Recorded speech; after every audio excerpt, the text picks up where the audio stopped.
Welcome back to CMR news. వార్తలు చదువుతున్నది మీ చొప్పరపు నాగేశ్వరరావు. దర్శి పట్టణంలో గత 31 సంవత్సరాలుగా నమ్మకముగా, నాణ్యముగా అందమైన ఆభరణములను అందుబాటు ధరలతో సకాలంలో అందించి ఖాతాదారుల మన్ననలు పొందిన దేవతి వారి నూతన jewellery showroom Amrutha Sai gold house and pawn broker. తాకట్టు వ్యాపారం, బంగారు ఆభరణములపై రుణ సౌకర్యం కలదు. ప్రభుత్వ అనుమతితో నడుచుచున్న సంస్థ. ట్రెడిషనల్ నుండి పార్టీ వేర్ వరకు లేటెస్ట్ డిజైన్స్ బంగారు ఆభరణాలు లభించును. నెలవారీ చెల్లింపులతో బంగారు ఆభరణములు కొనుగోలు చేసే 14 నెలల గోల్డ్ పొదుపు స్కీమ్ లో చేరండి. 1 నెల చెల్లింపుని బోనస్ గా పొందండి. ఇట్లు మీ Devathi Ramarao, Devathi Eshwar Sai, Amrutha Sai gold house and pawn brokers, గడియార స్తంభం వద్ద కురిచేడు రోడ్, దర్శి. ఆ శిల్పం, ఈ విగ్రహం కూడా నేను చెప్తా ఉన్నాను. ఈ విగ్రహం చూసినప్పుడల్లా కూడా ఈ విగ్రహం పేదల హక్కులకు, మహిళల హక్కులకు, మానవ హక్కులకు, ప్రాథమిక హక్కులకు, సమానత్వ ఉద్యమాలకు, రాజ్యాంగ హక్కులకు నిరంతరం కూడా ఈ విగ్రహం స్ఫూర్తి ఇస్తూనే ఉంటుంది అని చెప్పి కూడా ఈ సందర్భంగా తెలియజేస్తా ఉన్నా.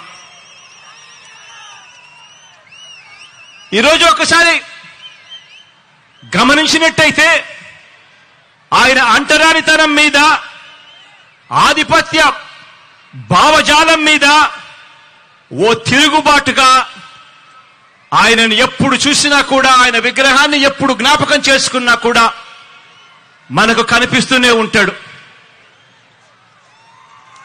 ఈరోజు ఆయన సమసమాజ భావాలకు నిలువెత్తు రూపంగా కూడా ఎప్పుడూ కూడా మనందరికీ కూడా ఆయన గురించి ఆలోచన చేసినప్పుడల్లా కూడా మనందరికీ కూడా కనిపిస్తూనే ఉంటాడు.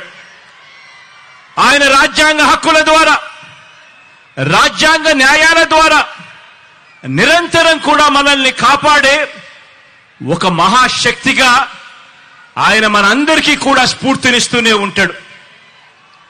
తమ గొంతు విప్పులేని దళిత వర్గాలకు, అల్పసంఖ్యాకులకు, వాయిస్లెస్ పీపుల్కు, అంటే తమ గొంతు వినిపించలేని ఆ అట్టడుగు ఉన్న ఆ వర్గాలకు ప్రత్యేక నియోజకవర్గాలను ఏర్పాటు చేయాలని, వారికి రిజర్వేషన్లు కల్పించాలని చరిత్ర గరితిని మార్చిన పూనా పాక్ట్ జరగడానికి కారకులు ఆ అంబేద్కర్ గారు. ఈరోజు దళిత జాతి నిలబడింది అన్నా కూడా, అల్పసంఖ్యాకులు నిలబడగలుగుతా ఉన్నారు అని అన్నా కూడా, రిజర్వేషన్లను కల్పించి ఒక్క తాటిపై వాళ్ళ నిలబెట్టే కార్యక్రమం జరిగింది అని అంటే అది ఆ అంబేద్కర్ గారి స్ఫూర్తి అని చెప్పడానికి గర్వపడతా ఉన్నా. ఈరోజు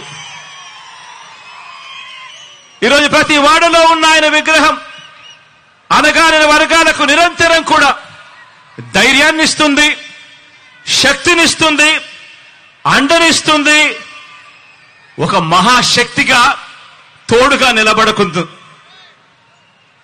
చదువుకునేందుకు వీలు లేదని తరతరాలుగా కూడా అణిచివేసిన వర్గాలలో తాను జన్మించి చదువుకునేందుకు మాకు మాత్రమే హక్కుంది అని చెప్పి అనుకునే వర్గాల కన్నా కూడా, వాళ్ళందరికన్నా కూడా ఇంకా గొప్పగా చదువుకున్న ఓ విద్యా విప్లవం అంబేద్కర్ గారు.